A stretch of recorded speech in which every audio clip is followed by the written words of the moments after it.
It's exciting for us to provide a platform for living composers from diverse backgrounds to have their music performed and shared with a wider audience.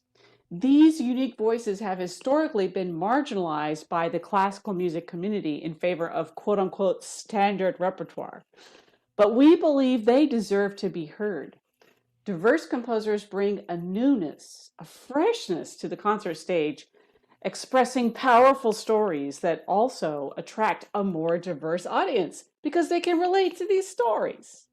So, our goal is for our audience members to come away excited from our concerts because they heard music by composers that perhaps they'd never heard before and they liked it.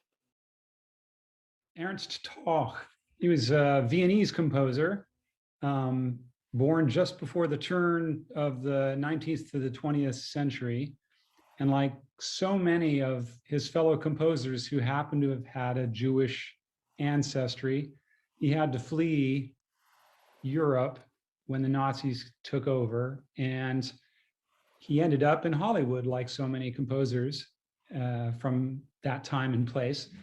And he really didn't have the fabulous success in the film industry that some of the others like Korngold had.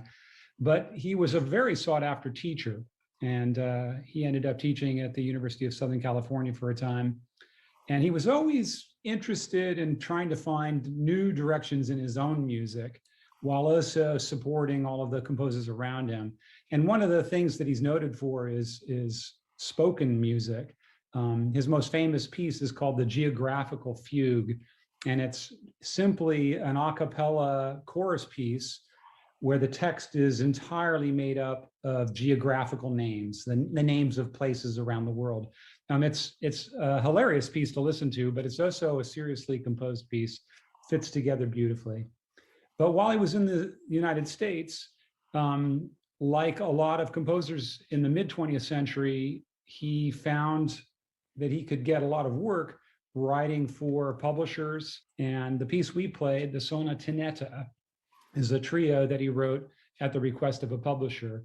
And it's got beautiful craftsmanship. All of that heritage of his Viennese background is there, but it also has a sort of bright American sound that clearly came from the experience he was having in sunny Southern California.